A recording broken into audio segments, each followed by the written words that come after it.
A missing persons case in Columbus is now a murder investigation. Police have confirmed the body found yesterday in a Grove City park is an OSU student. Yes, Ellie, since that last attack last night, the German Village Society called a meeting with Columbus police, and residents is going on right now in their headquarters. They want to know exactly what is going on in this neighborhood, and residents I spoke with say they are not taking these attacks lightly.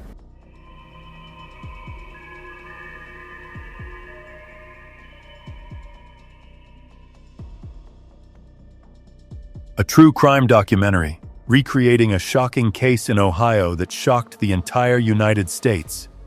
Grove City, Ohio, a peaceful town once known for its thriving agricultural community, has now become an ideal place for those who love nature, history, and the simplicity of Midwestern life. Surrounded by countless state parks, both residents and visitors can freely enjoy outdoor activities such as hiking, paintballing, or simply spending a day picking pumpkins with the family. Just about 15 minutes away by car is Ohio State University, home to more than 60,000 students. And in 2017, one of those outstanding students was Reagan Delaney Tokes, 21 years old. When her parents moved to Florida for work, Reagan chose to stay in Columbus.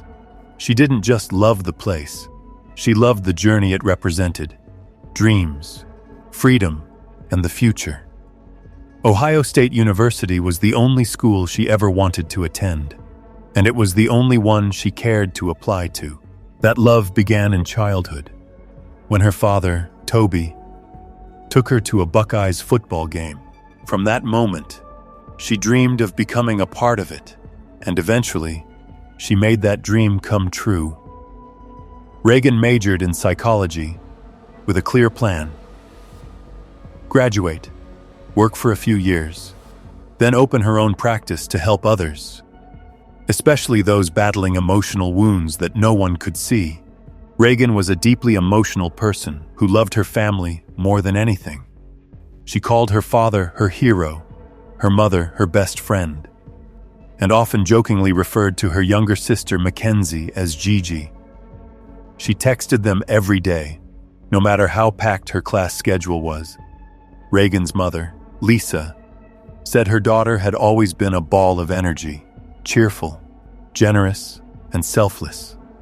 Since elementary school, Reagan had a habit of stopping in the middle of the road just to save a worm or pick up a tiny bug from the sidewalk, because she couldn't bear to see any creature suffering or in pain. She was described as someone funny, cheerful, and at times, adorably silly. She was outgoing, energetic, and always the center of any conversation. But behind that radiance was an honest, sensitive, and dreamy soul. Reagan also loved sports. She had played tennis and lacrosse for her school team and spent weekend afternoons either practicing or cheering for her friends' teams. Her energy seemed never to run out. Grove City, with its abundance of outdoor activities and fresh air, was the perfect place for her, a girl who loved movement and nature. Reagan lived off campus with 4 roommates: Jackie, Madison, Kirsten, and Stephanie. At first, they were randomly assigned to live together. But it didn't take long for them to become close like family. They studied together, had dinner together, stayed up late talking, and some of them even worked part-time at the same local restaurant where Reagan also worked as a waitress. Those were college days filled with laughter, and the friendship between them wasn't just a memory, but a safe haven where Reagan could always return after life's chaos. However, in the final months of the school year, Reagan went through a period of quiet sadness.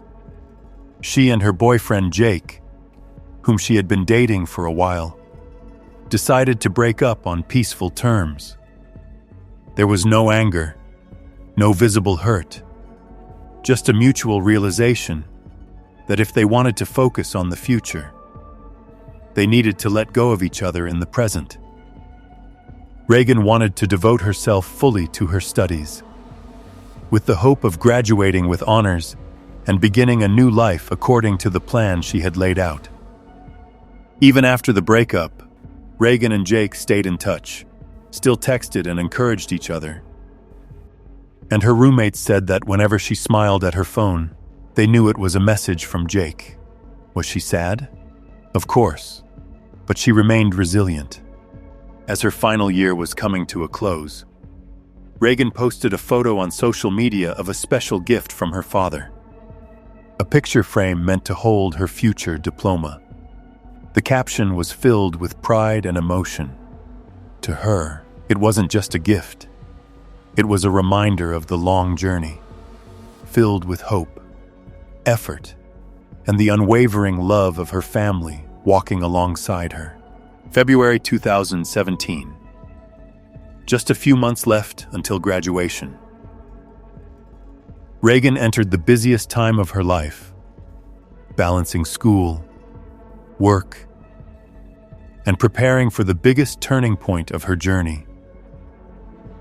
No one could have imagined that what seemed to be her brightest days would turn out to be the tragic final chapter of a radiant life. On the evening of February 8, 2017, Reagan left her apartment to go work a shift at Boda Bar and Restaurant. That night was fairly quiet, and she finished her shift just before 10 p.m., walking to her car, the car that she and others always parked on the street behind the restaurant. Reagan always had the habit of texting everyone to let them know she had gotten home safely. Everyone was thousands of miles away from her, and she never wanted anyone to worry, especially at night. But that night, no message came through even though she had texted her father just 1 hour before leaving. Her younger sister, Mackenzie, texted her at 10:30 p.m. The message was sent, but there was no reply. For the next 4 hours, Toby, Reagan's father, kept calling and texting his daughter. The phone kept ringing, but no one answered. Around 2 a.m., the ringing stopped, and it seemed the phone had either been turned off or something worse. The next morning, everyone in the family woke up with an uneasy feeling. No messages, no missed calls, no sign of Reagan. Had she gotten into a car accident on the way home? Or had she simply stayed over at a friend's house and forgotten to charge her phone? Back at the apartment shared with Reagan's roommates, Kirsten knocked on Reagan's door, but the room was empty. Her bed was neatly made, and her school bag was next to it. Jackie, Madison, and Stephanie hadn't heard her come home either, and a chilling feeling began to spread. They started posting on social media and calling friends on campus. Her mother, Lisa, called the university office. The answer was like a knife. Reagan hadn't shown up to class that morning. Now it was too much to bear. No more hesitation. Lisa called the police, but the person she spoke with said she couldn't file a missing persons report because she wasn't the last person to see Reagan. So she couldn't make the report. The person who could do it was the manager at Boda Restaurant. So immediately, Reagan's roommates went back to the restaurant. Her manager said he was sure she had come in and left that night.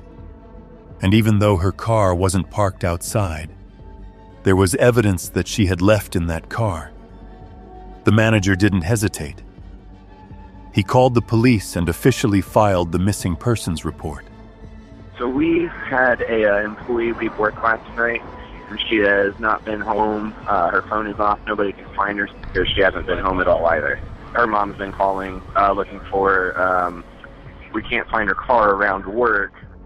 While Reagan's family and friends were still frantically searching for her, around noon on February 9th, the police received a call from a panicked citizen. Hello, 911. Yeah, I think there's a body out here. I don't know if this is a fake or what? Please send somebody. Hurry. This That's is awful. really freaking. Please hurry. Send somebody. Okay, stay right there, sir. The man, walking near the entrance to Scioto Grove Metro Park, had seen the naked body of a young woman partially buried under the snow. When the police arrived, it was clear that she was deceased. She had no wallet or phone on her, and none of her clothes were nearby. She had a small circular tattoo and a thin necklace, but beyond that, there was nothing around to help identify her. And we are also following a case from OSU where a female student has been reported missing. According to the university's statement, they are aware of the missing persons report and direct any questions to Columbus police. Shortly after 3 p.m., her roommates, who were still at Bodega, caught wind that the body of a young woman had been found. And when police arrived to take their missing persons report, they asked about a small tattoo. They felt sick to their stomachs as they said Reagan had a tattoo that matched the description. We are also following a case from OSU where a female student has been reported missing. According to the university's statement, they are aware of the missing person report and are directing all questions to Columbus police. And just a few hours later, the news everyone had been trying not to think about would soon be confirmed. They had found the body of Reagan Tokes. A missing persons case in Columbus is now a murder investigation. Police have confirmed the body found yesterday in a Grove City park is an OSU student. 21-year-old Reagan Tokes was last seen Wednesday night leaving a bar in the Short North where she worked. And tonight, we have team coverage with reaction from OSU students and employees who work in the Short North. The missing persons report from Columbus police stated that according to a staff member at Bodega, Tokes would often ask a bartender to walk with her to her car because the area behind the restaurant was very dark and rarely traveled. But that night, she left alone when she walked out on Wednesday evening. On Thursday afternoon, Tokes' body was discovered by a motorist at Scioto Grove Metro Park in Grove City. Investigators are now working to fill in the time gap and identify a suspect. Did she make it to her car? Niall Woodson said that it's possible something could go unseen on those roads behind Bodega. There's one light here on the block which, keeps this area bright, but the whole next block is very dark. It's very dark. There's not a street light for another block down. The question is, was someone waiting there, or was she being followed? When her body was found the following afternoon, buried under the snow in a nearby park, police immediately opened a homicide investigation. But everything was unclear. Did she make it to her car? Was she kidnapped right there in the parking lot? Or had someone been waiting somewhere in the dark? Reagan's roommates said she had recently been mildly depressed because of a breakup, but nothing seemed wrong or dangerous. It had been a peaceful breakup. The two were still talking and respectful toward each other. The autopsy revealed a brutal truth.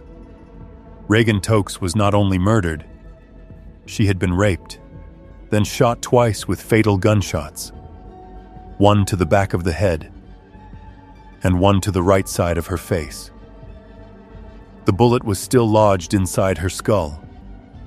Experts were able to determine that she had been shot from behind, and it was almost like an execution-style killing at close range.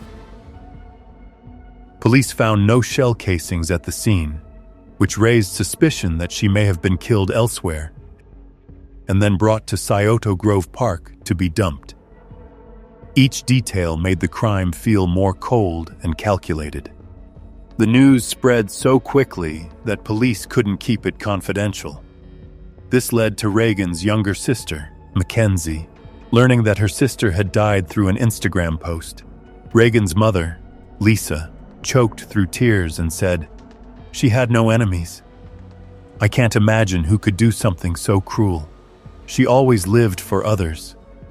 But for the people in Ohio, there was something else lingering in the back of everyone's mind, something that had been troubling the community for some time. In the weeks prior, The area had been hit by a series of assaults and robberies, each one more terrifying than the last. Young women were grabbed from behind, threatened with a gun or knife, then robbed of their wallets and purses. The attacker always wore a mask, moved quickly, silently, vanished like a ghost. Residents are on high alert after the third armed robbery in just 2 weeks. All the victims are women. All occurred in the same area. Yes, Ellie, since that last attack last night, the German Village Society called a meeting with Columbus police, and residents is going on right now in their headquarters. They want to know exactly what is going on in this neighborhood, and residents I spoke with say they are not taking these attacks lightly. I heard someone yell help, and so I ran outside, and half of the neighbors were already out here. Last night, just before 10 o'clock, a woman who lives in this German Village neighborhood on Mohawk and Frankfurt Street was robbed by gunpoint and attacked. Columbus police say the woman was getting things out of the trunk of her car when a man walked up behind her and demanded she give him her purse.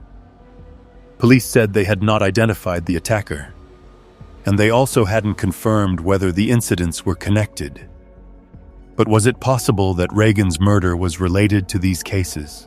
A woman who was a victim in one of the attacks said that as soon as she heard what had happened to Reagan, she felt deep down that they were all connected, believing that the man who attacked her would have absolutely killed her if he had the chance. But investigators had very few leads to follow, and interviews had to begin with the people closest to her, including her ex-boyfriend, Jake. He immediately drew police attention, not only because they had just broken up, but also because Jake had posted on Instagram shortly after Reagan's body was found. And detectives said there was something about the post that gave them an uneasy feeling. We can have a go. Is that normal?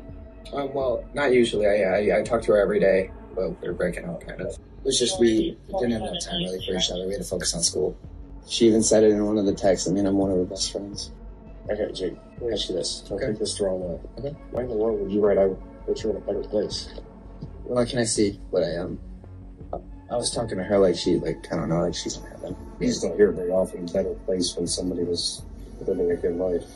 Well, no, I know, but if I were to go today, I would know that I'd go somewhere better. That's just what I believe, so. You said you posted on Instagram? Yes, sir. But according to those closest to Reagan, Jake couldn't possibly be the culprit. Her roommates insisted. No way. Jake loved Reagan. They never even had a single argument. Even after the breakup, he still cared, still talked to her like a best friend. Jake was completely devastated after Reagan's death. He was just trying to cope with that pain in his own way. And the post that police found suspicious was actually a heartbroken tribute from someone who had lost a piece of his heart. In the end, Jake's alibi was confirmed, and police continued their investigation. The camera inside Boda was only able to capture a brief moment of her leaving, and it didn't appear that anyone was watching or following her. Using license plate recognition systems, investigators tracked down Reagan's car, abandoned on a quiet residential street not far from the scene.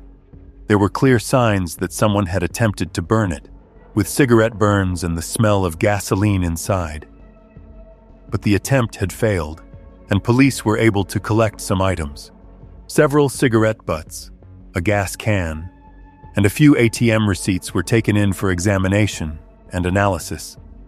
The ATM receipts showed that there had been attempts to withdraw a large amount of money, but they were declined. One successful withdrawal had been made, for $60. While waiting for forensic analysis from the scene, the student community at Ohio State University fell into a quiet state of panic. Many female students began avoiding going to class alone. Some didn't dare step out of their dorms after 6 p.m., wondering if they might be next, and both the university and the police didn't have much to reassure them. No clear message was given. News of Reagan's death, people who work in the service industry in the Short North say they're worried about their own safety. NBC4's Olivia Fecta was live in the Short North tonight and spoke to some of those employees. Olivia. Mark, a longtime bartender at Martini's, which is another restaurant and bar here in the Short North, says that the people who work in the service industry here in the Short North are very close-knit. So, of course, they were devastated to hear the news that one of their own who worked here at Bodegas was missing and then was found dead. I talked to that woman earlier today, and she, again, is a bartender a long time. She says while she usually uses public transportation to get to her job, a lot of servers and bartenders who work around here do drive to work, and some of them have to drive and park far away from their workplaces. I mean, parking is an issue down there, and is a safety issue because, like, a lot of these places are not lit, where we're parking. A lot of these public parking areas are not full of lights, and so it can be a safety issue for us. She by no means deserved any amount of harm, sent her away. So, yeah, anybody with information, please come forward because, we need to get justice for Reagan. One of those people that you meet and you don't forget. There's been a lot of hugs, a lot of crying, and it's sad, but this really puts in perspective how close we all really are with each other. She was a loving, awesome, amazing person. I know she was studying at OSU, and she had a great personality, super warm and welcoming. I'm like, this can't happen here. I haven't slept all night. I'm serious. I mean, that's all I've been thinking about. It's all night long. Reagan Tokes' missing car was found on Oakwood Avenue on Columbus's east side. The Ohio Bureau of Criminal Investigation is assisting Grove City Police with this investigation, and they're asking the public for help in the search for clues. Anyone with information can call the Ohio BCI tip line. Jake, the ex-boyfriend who still cared deeply for Reagan, organized a fundraiser for the Tokes family, with the hope that one day the money would become a scholarship in Reagan's name. He knew how much she loved her school and how ready and excited she had been to graduate. Jake believed that if she were still alive, she would absolutely want to help other students achieve their dreams just like she had. The fundraiser quickly brought in nearly $100,000, a testament to the love the community had for Reagan. Just 48 hours after Reagan's body was found, detectives had their first major breakthrough.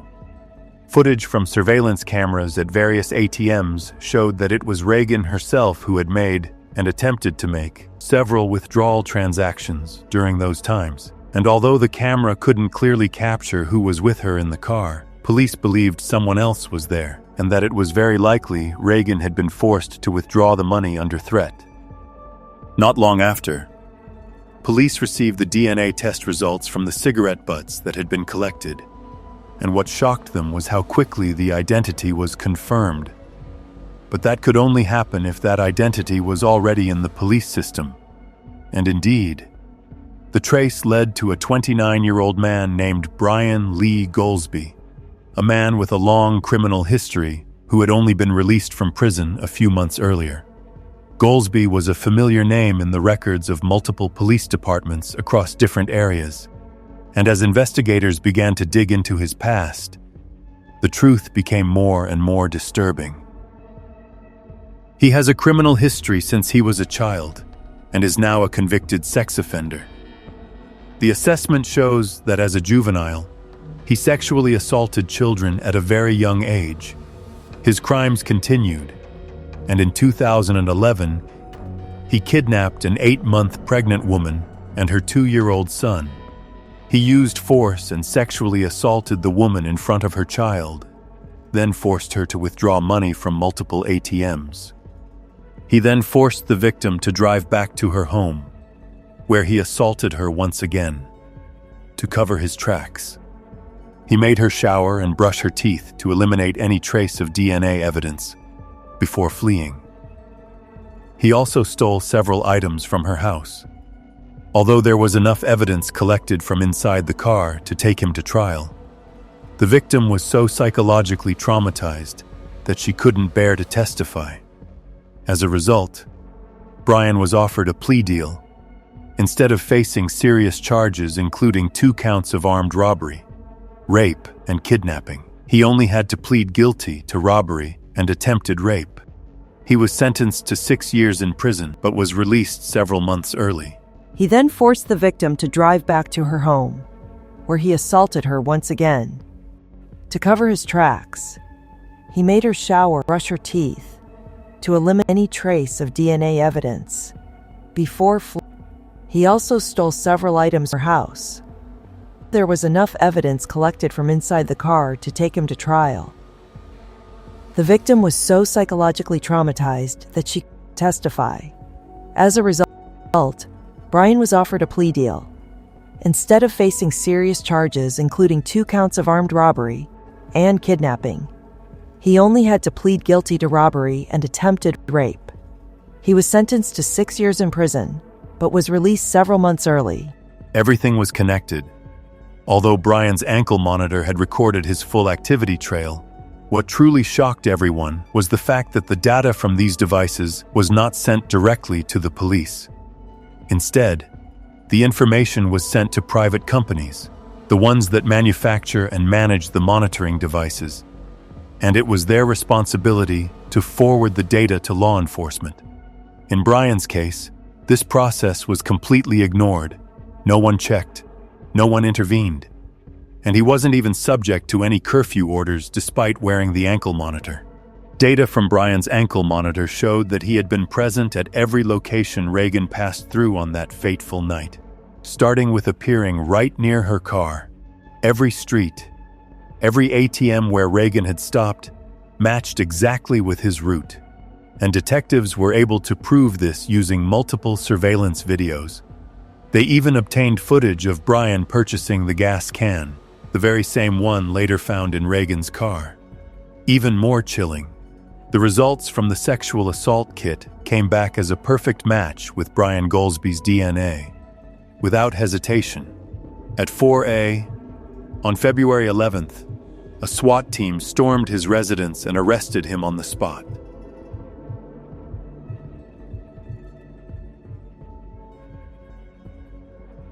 Yeah, the handcuff. Oh, yeah. You get one? Yeah.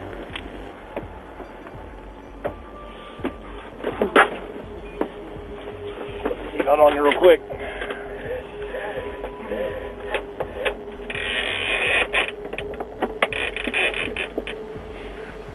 Talk about anything if you ask questions, all that stuff. Just tell them Nick's gonna talk to him, and that's all. That's the only answer to give them. Yep. Okay. That's right. Brian underwent a 6-hour interrogation with the very same detectives who had arrested him 6 years earlier. During the session, he appeared sad and insisted that he had nothing to do with Reagan's death or the sexual assault. However, he admitted to being inside her car that night, but claimed that his only intention was to steal money. Brian stated that he had forced Reagan into her own car, making her drive to several ATMs to withdraw money. After that, he made her drive to a park, where he told her to take off all her clothes, turn around, and stand still for 30 minutes before he left. According to him, Reagan did not move. He then drove her car away from the scene and later abandoned it alone. Brian continued to insist that Reagan was still alive when he left. When police asked if anyone else was involved, they hoped to catch him contradicting himself if he tried to blame someone else. And that's exactly what happened. When detectives began presenting the DNA evidence, he changed his story.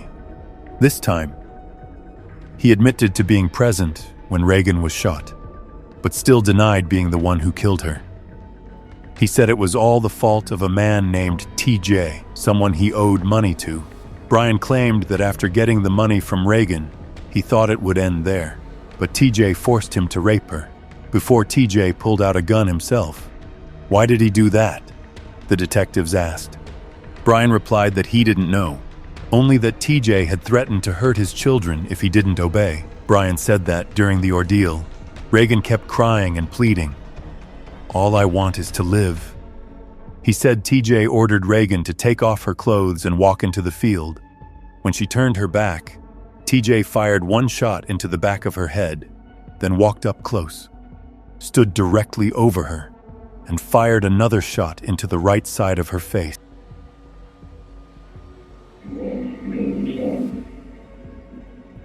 He gets behind me. At first, I heard a click, nothing happened, so I'm thinking about it. He gave me space, and he goes, "Pah!" She falls. She lays on the ground. I'm really on the call. then she's going, pow. Brian's account of what happened, along with Reagan's final painful words, was so specific and detailed that officers were certain he was describing himself, not some imaginary person named TJ. There was no evidence in Reagan's car indicating that anyone other than Brian had ever been there. And when asked to provide information about TJ, he couldn't give anything remotely credible. Police stated that Brian's history of violence spoke for itself. Every assault, every robbery that occurred in the weeks before Reagan's death had been committed by him alone.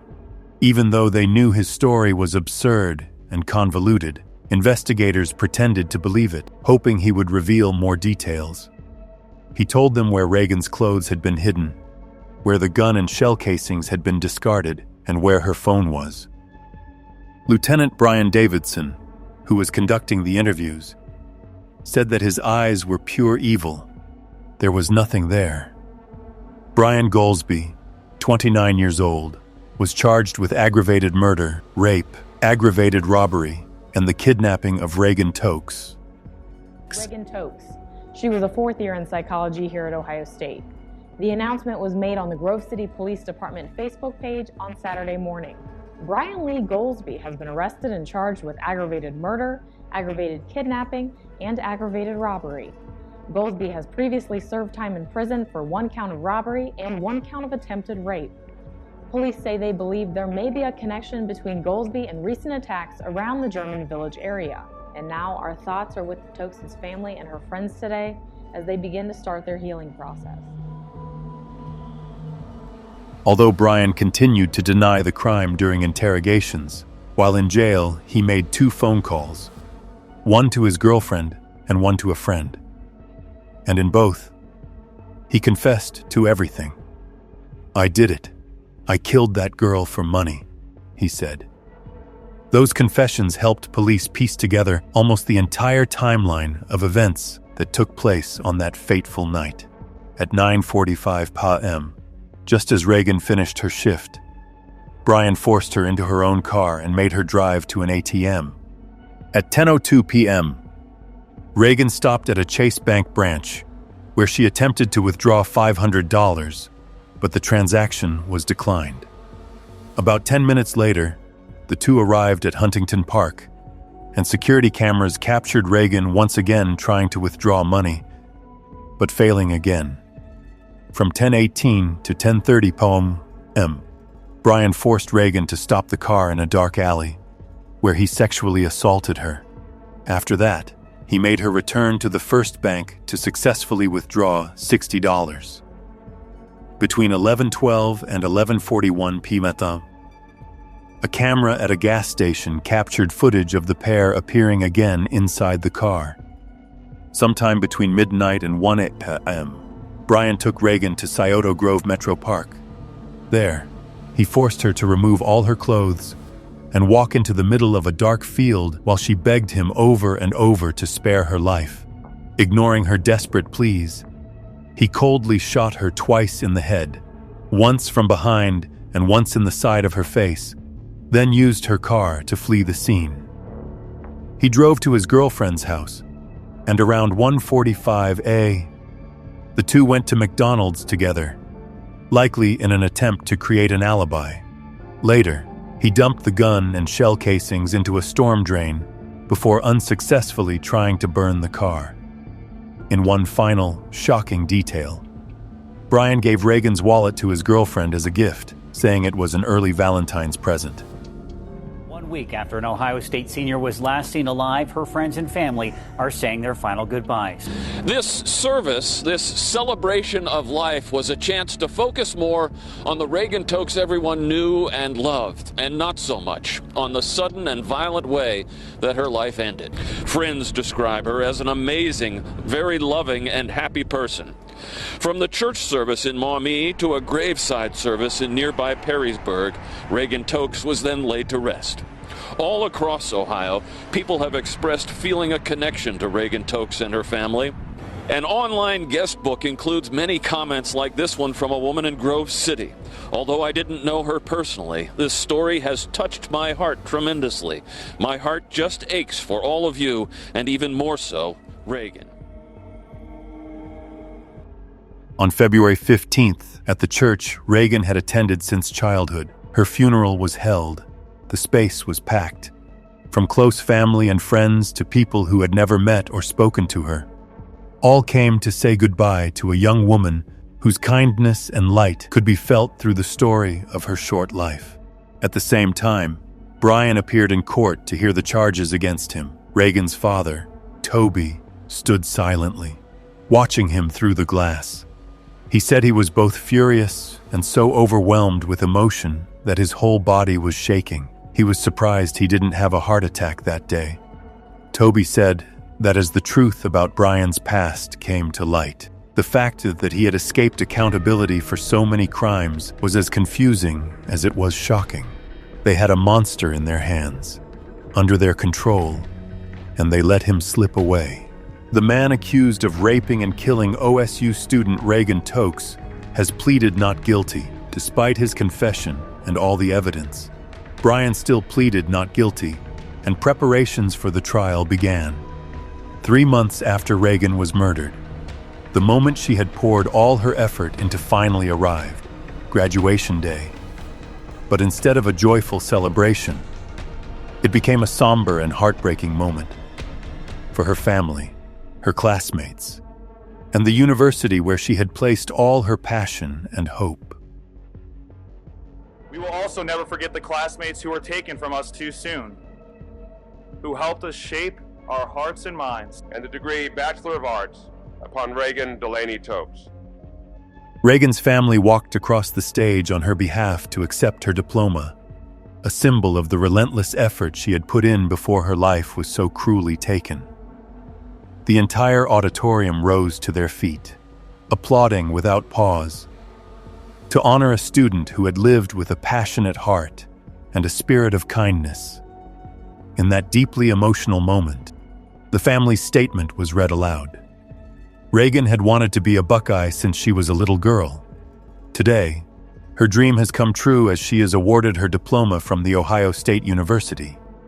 As Reagan's parents and family, we are incredibly proud of our daughter and everything she accomplished. The opportunity to attend college is a precious gift, and to honor that gift, one must have ambition, dedication, discipline, and an unshakable sense of determination. Reagan had all of that and more. Just like every other student receiving their diploma today, we congratulate them on their achievement and ask them to take their gift and use it to make a difference in this world, to make it a better place, as Reagan wanted to do, but now physically cannot.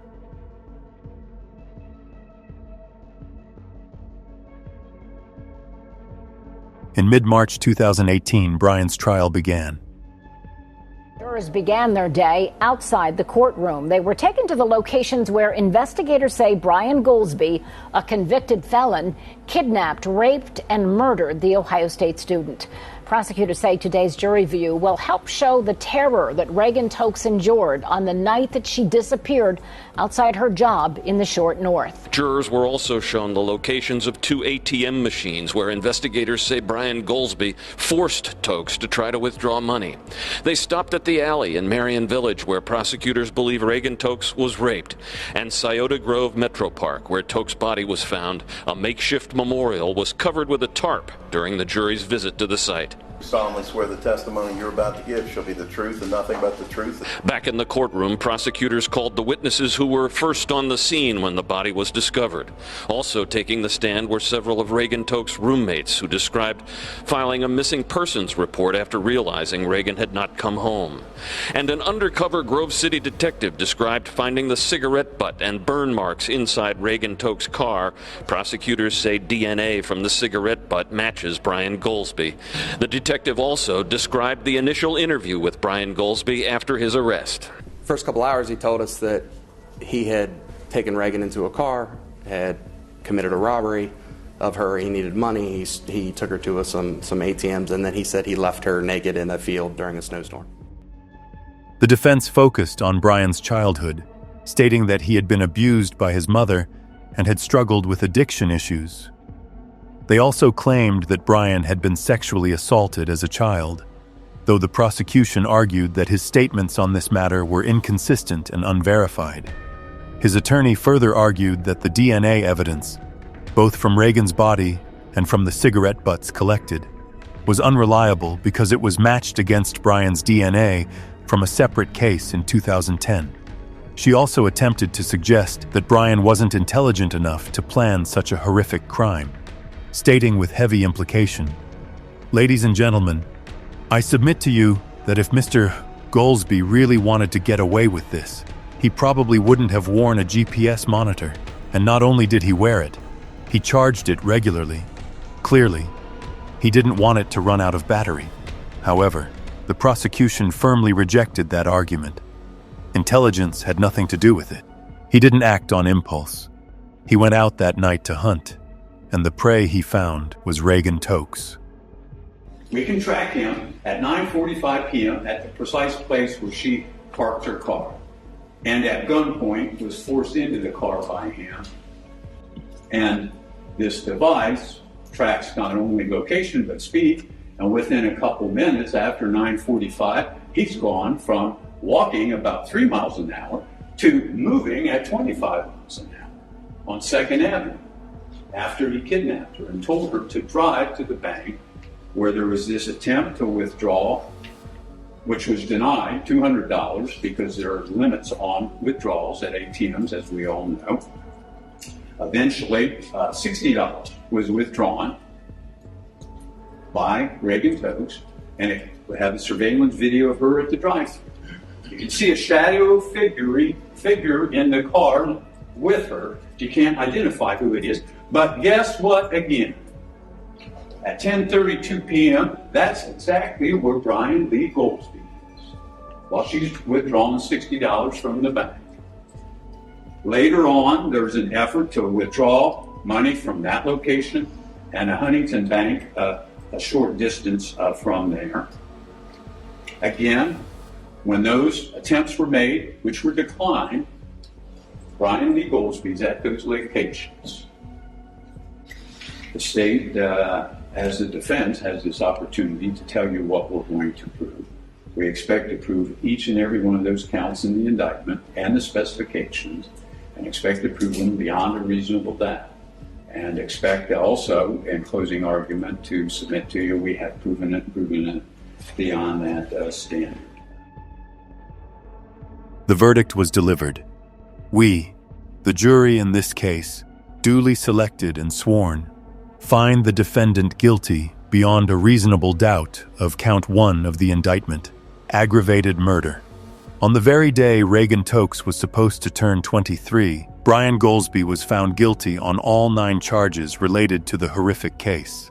However, when it came time to deliberate on the sentence, the jury could not reach a unanimous decision. 4 jurors voted for life in prison without parole, while 8 voted for the death penalty. Today, I would like to apologize to the Tokes family for the crimes I committed against his daughter, friends, and family. When I first got locked up, I lied on everything. I said it was TJ. There is no TJ. TJ's not real. I made TJ up. So I was trying to whip my way out of the crime, and I committed. But the only other thing I have to say is, please have mercy on me. That's all I'd like to say. All right, you can have a seat. Thank you. Brian Goldsby was ultimately sentenced to 3 life terms without the possibility of parole. In addition, he received another 66 years in prison for the armed assaults and robberies he committed just days before murdering Reagan. He was transferred to serve his sentence at the Ohio State Penitentiary, a maximum security facility that houses the most dangerous inmates in the state. Brian's legal team attempted to file several appeals, but all were quickly withdrawn or denied. County Prosecutor Ron O'Brien couldn't hide his disappointment. He believed the death penalty was the only sentence truly fitting for the horrific crime committed, and he continued to fight for the justice he believed in. In 2018, O'Brien filed a 53-page motion requesting permission to pursue a cross-appeal. The basis of the motion was the judge's instructions to the jury, which allowed them to consider mitigating factors presented by the defense, even though, in reality, those factors had never been presented during the trial.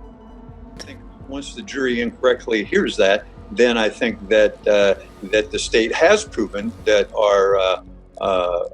we have been impaired, and we have proven that there was prejudice to fair consideration in that penalty phase. The things Brian said, the various versions of events he gave, and the stories that could easily be dismantled by the prosecution were still allowed to be considered. Finally, in April 2019, Ohio's 10th District Court of Appeals granted the state the right to appeal. However, after review, the court still ruled that the judge's instructions to the jury were proper and lawful, not giving up.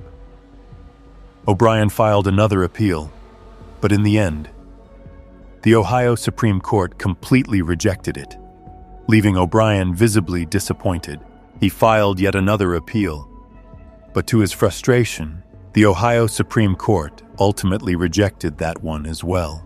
Still, Ron said he was trying to remain optimistic, stating, "The good news is, he's going to die in prison." After everything was exposed about the failures of the justice system, Reagan's family vowed to change it. This system is flawed, and change needs to and will happen as a result of this senseless tragedy. We will work for the rest of our lives, if we have to make it a reality. And true to their word, Reagan's family never stopped fighting to change the system. In 2018, they reached a settlement in a lawsuit against the company responsible for providing housing and supposed to be supervising Brian Goldsby. By 2019, the Reagan-Tokes Act officially went into effect, bringing a wave of reform to Ohio's criminal justice laws. A few years later, the Ohio Supreme Court upheld the law as constitutional. And true to their word, Reagan's family never stopped fighting to change the system. In 2018, they reached a settlement in a lawsuit against the company responsible for providing housing and supposed to be supervising Brian Goldsby. By 2019, the Reagan-Tokes Act officially went into effect, bringing a wave of reform to Ohio's criminal justice laws. A few years later, the Ohio Supreme Court upheld the law as constitutional. The terrible things that happened because Brian was not supervised, not regularly checked, and not returned to prison despite clear violations, became the catalyst for a major shift in the criminal justice system. The Reagan-Tokes Act allows courts to impose indeterminate prison sentences, which include both a minimum and maximum term for first- and second-degree felonies when a life sentence is not applicable. In fact, during his time in prison, Brian committed 52 separate disciplinary infractions, resulting in his transfer between 5 different prisons. But under Ohio's previous law, those actions couldn't alter the sentence he had already received. Tragically and ironically, Brian Goldsby had once been released 6 months early, despite his serious criminal history and repeated violations while in prison. Under the changes outlined in the Reagan-Tokes Act, the Ohio Department of Rehabilitation and Correction now has the authority to extend an inmate's incarceration up to the maximum sentence imposed by the court, if the offender commits additional crimes or violations while serving time. The law also aims to reform the way released prisoners are supervised and placed in housing, including improvements to the use of electronic ankle monitors, which had failed so disastrously in Brian's case. Thanks to Jake's fundraiser and many generous contributions, the Reagan Delaney Tokes Memorial Scholarship was established. It provides tuition and housing support for 2 Ohio State University students each year. Self-defense classes are also held throughout the area in Reagan's name, The workout is a series of fighting skills and self-defense moves. 1 minute on a fighting skill, 1 minute on an explosive strength movement. A space at Scioto Grove Metro Park was created to honor the 21-year-old girl, and it is called the Quiet Garden. I used to have this crushing sensation where I almost couldn't breathe when we would pull in, and I don't feel that any longer. Obviously, for us, you know, the pain and the tragedy never goes away, and we carry that with us every day, but we need to keep moving forward, and there is still a amazing, beautiful world out there, and we have to learn how to move forward, and we carry her with us in our hearts every day, and that will never change. Reagan's family always hoped that the place where she was killed wouldn't forever be marked by pain and tragedy, but could instead become a space of peace, a place to remember her with love and hope rather than fear. There, a fountain was built to represent her zodiac sign, and the color blue, Reagan's favorite, is present everywhere. The area is also filled with nature and wildlife, two things she deeply loved.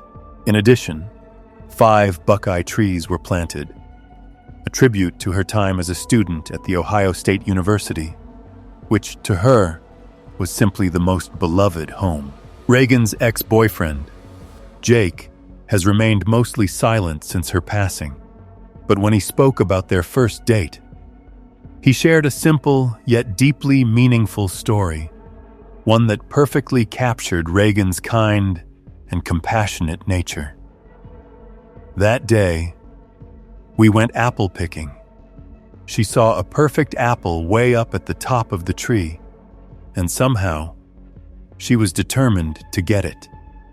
The problem was, neither of us could reach it.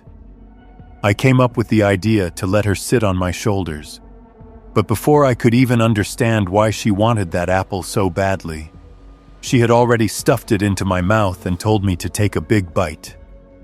Later, she told me she had picked the biggest, reddest apple so that I could be the first to enjoy it. That's who she was, always thinking of others before herself. And when I say always, I truly mean it. From the first time I met her to the last time we spoke, she always made me a better person. I will always love her. She was my best friend in the world, and she always will be. The final moments of Reagan's life were undoubtedly a horrifying nightmare, something so painful it's nearly impossible to imagine. A young woman, standing alone in a cold, dark field, with desperate, tearful pleas to live, and then everything taken from her in the most brutal way. Everyone who ever knew Reagan Tokes says the same thing about her, and it's always something good. A heart full of compassion, a gentle spirit who always saw the best in people and in every situation. Reagan had limitless potential, not just to succeed, but to spread love and help others.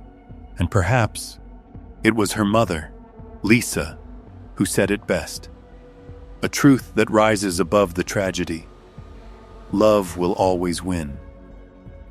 As we close the heartbreaking case of Reagan Tokes, what haunts me most is the void that should never have existed if every layer of supervision had done its job. The lesson for all of us is clear. Always trust your instincts when it comes to safety. Stay on well-lit routes. Ask for a ride when leaving work late. And when the system fails, the community must raise its voice for change. Thank you for staying with me until the end of today's story in this true crime documentary series, where we retell the truth with deep respect for the victims. Reagan's story deserves to be remembered, so please share this video to help more people know her name and leave a comment to honor Reagan Tokes. Don't forget to subscribe and hit like so I can keep bringing you more episodes that raise awareness and help prevent similar tragedies. See you in the next one. I truly believe that love and justice will always find their voice.